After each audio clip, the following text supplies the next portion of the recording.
Donc bonjour à tous, ici c'est Jean-Jean alias Jean-Jean la bricole et sur cette chaîne on parle crypto-monnaie et ma spécialité c'est le minage de crypto-monnaie. Et on va pas se cacher, ces derniers jours, le minage de crypto-monnaie redonne vraiment le sourire. On a des altcoins qui performent extrêmement bien et je voulais revenir un peu avec vous sur la prise de valeur de mon portefeuille, la nécessité ou pas de faire des arbitrages et aussi quel coin vous pourriez miner, hein. Je vais vous dire aussi quel coin vous ne devriez pas miner d'après moi. Donc voilà le programme. On va commencer tout de suite. Mais avant de commencer, je voulais vous rappeler qu'on a un super event crypto qui va bientôt avoir lieu. C'est le Crypto XR. Donc pour rappel, pour ceux qui connaissaient peut-être pas, premier événement à Auxerre l'année dernière, event super sympa, super accessible. Max, qui est derrière l'event, a une ferme de minage et ils essaient vraiment de faire un événement pour tout le monde. C'est vraiment un petit peu l'opposé de Surfing Bitcoin qui est un peu élitiste. Là, on a des billets vraiment pas chers. Vous voyez, un pass visiteur 2 jours à 30 euros et un pass complet avec soirée VIP à 80 euros. Donc c'est vraiment très accessible. Donc n'hésitez pas à vous inscrire. Il y aura vraiment du beau monde en plus cette année. Alors bien sûr, il y aura Jean-Jean, mais vous ne viendrez peut-être pas forcément que pour Jean-Jean. Il y a Asher qui sera présent, Faustine Fleuret, Djibril Cissé pour les amateurs. Bon, bien sûr, toute l'équipe des mineurs, Monsieur TK, Jus aussi, Capette, voilà. Dans les personnes qui sont très intéressantes à mon avis, avec qui j'aimerais beaucoup échanger, on a aussi Thomas Perrin, alias Oslo, qui fait vraiment de la due diligence. Et ça, je pense que le monde de la crypto, on a vraiment besoin. Donc voilà, il y a une hyper grosse liste. Il y a beaucoup plus de personnes que l'année dernière, hein, parce qu'encore une fois, l'année dernière, et puis Baguette, bien sûr. Hein, voilà, l'année dernière, c'était une première. Là, euh, il y a eu un goût de trop peu. Hein, c'était vraiment que sur une journée, parce que c'était un test. Il y a plus de 500 personnes qui sont venues.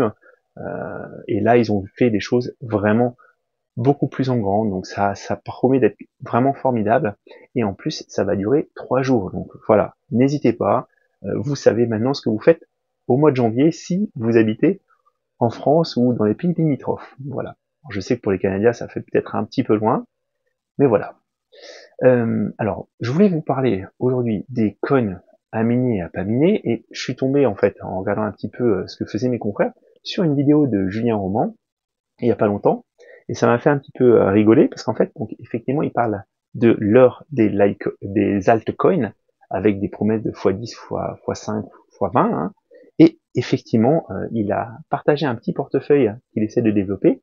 Et dans ce portefeuille, il y avait le Caspar. Donc Julien a fait de très très bons choix. Hein. Il a été, à mon avis, bien conseillé et ça fait vraiment plaisir. Et moi-même, j'ai posté aujourd'hui une petite, voilà, un petit tweet pour dire que mon portefeuille avait pris 55% sur 30 jours glissants, ce qui est complètement fou. Hein. Alors sur ce, Makertronic m'a répondu pour dire que lui, c'était plus 80%. Et ce qui est très rigolo, c'est que ce qui tire la performance de mon portefeuille à la baisse, c'est le Bitcoin. Alors que le Bitcoin a pourtant très très bien performé. Hein. Voilà. Donc au niveau de mon portfolio, je vais vous montrer aussi ce que ça donne. Donc là, on est à plus 54%. Et quand vous regardez un petit peu les cubes, vous avez le cube Solana qui a énormément augmenté. Hein.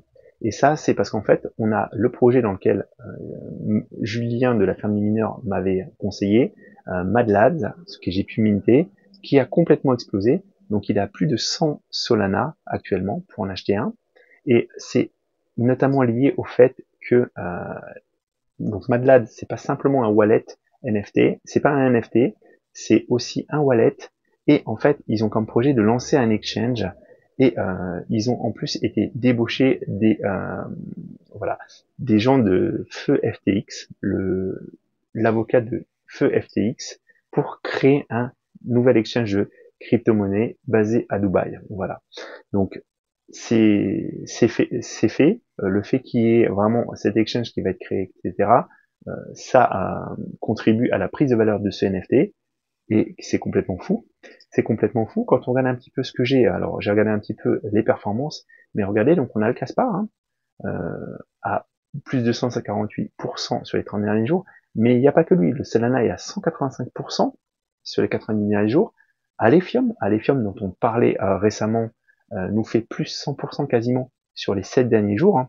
Donc voilà, c'était une crypto pépite de Monsieur TK, je l'avais repris également, et effectivement, ça montre bien. Donc moi j'avais autre chose du Elrond, mais ça se mine pas dans mon portefeuille. On a aussi quelques cryptos qui performent bien, comme Nexa qui est en train de reprendre du poil de la bête.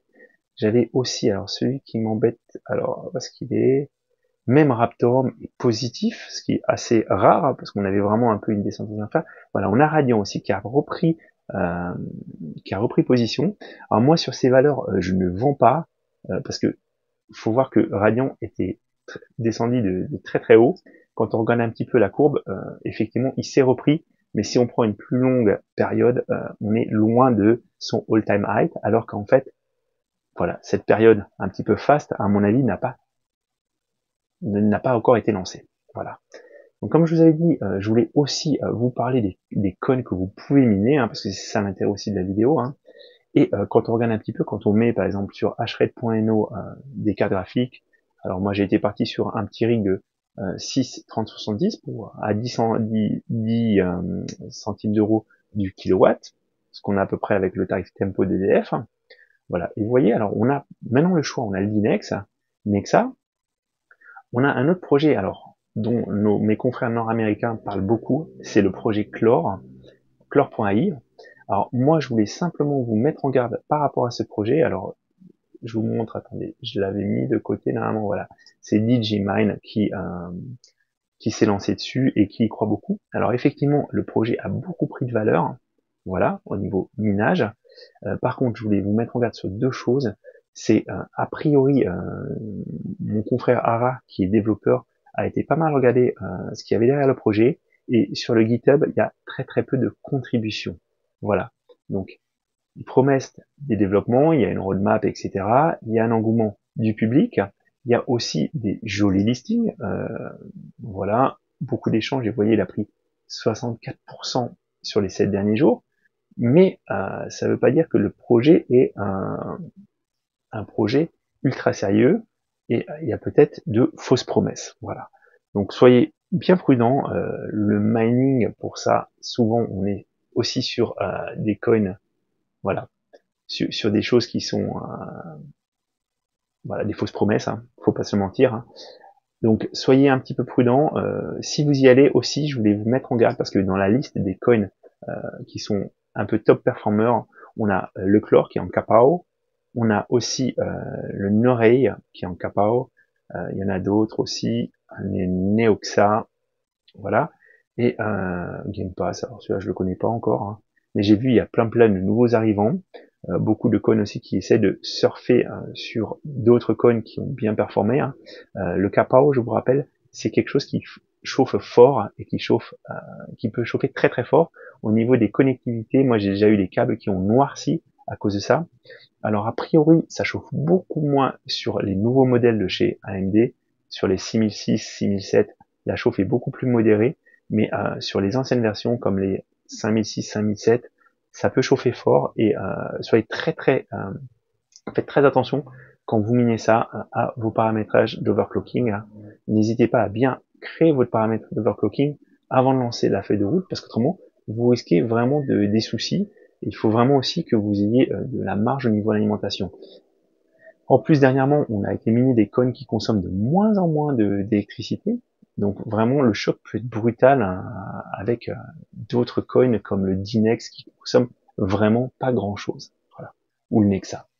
Donc je voulais vous mettre en garde. Alors, j'ai pas d'informations qui diraient que le projet est scameux, mais voilà, il y a des choses qui devraient être développées et qui n'ont pas l'air d'être là. Ce qui me fait me dire que vous devriez peut-être rester en dehors de ça, surtout qu'il y a vraiment beaucoup d'autres coins disponibles et qui font de très très bonnes performances. Moi, je continue aussi d'accumuler de l'ergo parce que je pense que aujourd'hui, le prix et sa prise de valeur, elle reflète pas du tout le potentiel du projet. Voilà. Donc, essayez de voir, de ne pas perdre aussi de vue ça dans vos choix. Voilà. En tout cas, ce qui se passe avec le Caspa, ça nous fait extrêmement plaisir, cette 24e place et puis cette prise de valeur exponentielle. Comme beaucoup, je regrette de ne pas en avoir miné plus, mais c'est comme ça. c'est la vie. Voilà, on a beaucoup d'opportunités, hein. Ça aussi je voulais vous le dire, il y a beaucoup d'opportunités tous les jours, sur des hausses, sur des baisses. Donc n'hésitez pas, moi j'ai sorti un petit peu quelques sous d'Elrond aussi, pour avoir un petit peu de liquidité, pour pouvoir me repositionner, parce que ça va être aussi l'heure aussi de se repositionner, hein. Voilà. Donc je suis ravi pour ceux en tout cas qui ont échangé avec moi aussi sur la prise de valeur, 80% pour Mechatronics, je suis ravi pour lui.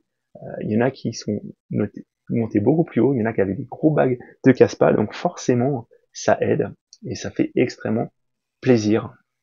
Voilà. Et pour ceux qui se posent la question, cette application, elle s'appelle Livecon Watch et elle est beaucoup plus jolie quand vous l'utilisez sur téléphone portable. Voilà. Elle est assez moche sur PC, mais si on l'utilise, c'est parce qu'en fait, elle liste tous les coins. Vous trouvez absolument tous les coins. Voilà. Tous les coins que vous n'aurez pas dans les autres logiciels qui permettent de faire justement d'aller chercher euh, la valeur des coins. Et je vous rappelle que la taille des carrés est proportionnelle à la valeur de ce qu'on a dans le portefeuille. Voilà. Et effectivement, quand vous regardez, euh, alors là, ça se voit pas trop parce que j'ai mis trop de choses. Euh, c'est bizarre ça.